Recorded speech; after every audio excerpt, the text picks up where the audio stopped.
Hi everyone, my name is Aubrey Cumberledge and I'm a junior biology major here at WVU. So, you've made it through your first few weeks of classes. You're getting the hang of the PRT, dorm life, and the dining halls. You might be asking, what do I do now? Beyond going to class, studying, getting enough sleep, and eating regular healthy meals, I think one of the most important things you can do is get involved on campus.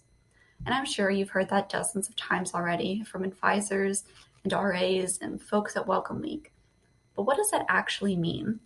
Campus involvement is all about three things: your peers, your courses, and your career. And getting involved with your peers may be the easiest. You're probably already doing this. Start by making friends of all types from all different places. Talk to the people in your major classes, the ones in your GEFs. Talk to your roommate. You don't have to be best friends with everyone you talk to, but trust me, you'll feel a lot more connected on this big campus if you know a few friendly faces. Even if you're not the most athletic person, take some time to visit the rec center. This is a great place to connect with your friends while being active in a way that will make you feel good. You can try out some classes that the rec offers, anything from cycling to yoga to high-intensity workouts, and meet some people you wouldn't meet anywhere else. And of course, I can't go without mentioning how great it is to join a club. There are around 500 that you can find on WVU and Engage, and there are clubs for just about every interest, career path, background, or value.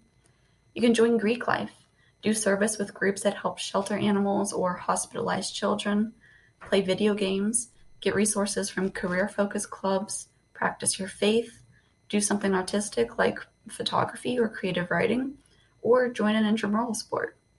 And while you're expanding your social circle, make sure you get involved in your classes. Now that you have your seats for the semester, I'd recommend talking to the people around you. They could be some of your greatest resources when you need caught up after missing a class, need someone to study with, or need a question answered. You may have classes with them in the future, and they may even become good friends. You should also take advantage of tutoring and join study groups when you can. I know a lot of people don't like the idea of tutoring, but there's nothing to be ashamed of or to be nervous about.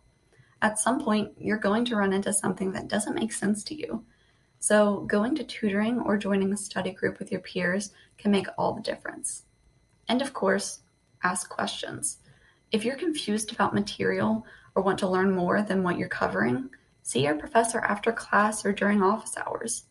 You may also have TA office hours, which may be less daunting than talking to your professor directly. Trust me, your professors and TAs are more than happy to talk to you. And finally, you should get involved with your career.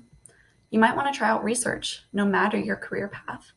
You can contact professors directly or through the Undergraduate Research Apprenticeship Program, RAP for short.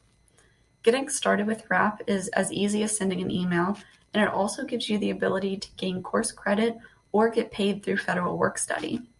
I always suggest trying out research, even if you're a little interested. But if research isn't your thing, you could try shadowing, interning, or volunteering at different career locations. This will be great for your resume and will allow you to test out if a career is right for you. If you don't know where to start, you may want to visit career fairs or career services. And doing career community service is also a great way to get involved. You might volunteer in a field related to your desired career, take on a leadership role, or develop some transferable skills through service. Or you might just want to do something good for the community. So if I can leave you with one last thought, I want to advise you to get involved, but at your own pace. Meet new people, do things that are important to you, work toward your career goals, but most importantly, take care of your mental well-being.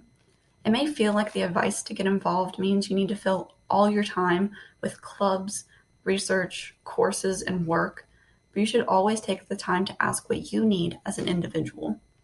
That extra class may make your degree look better, but will you be able to take on the extra workload? That extra club or internship may look good on your resume, but will it mean sacrificing your remaining free time? So yes, get involved, but don't do it at the expense of your health or happiness. Good luck with your college career. You're going to do great.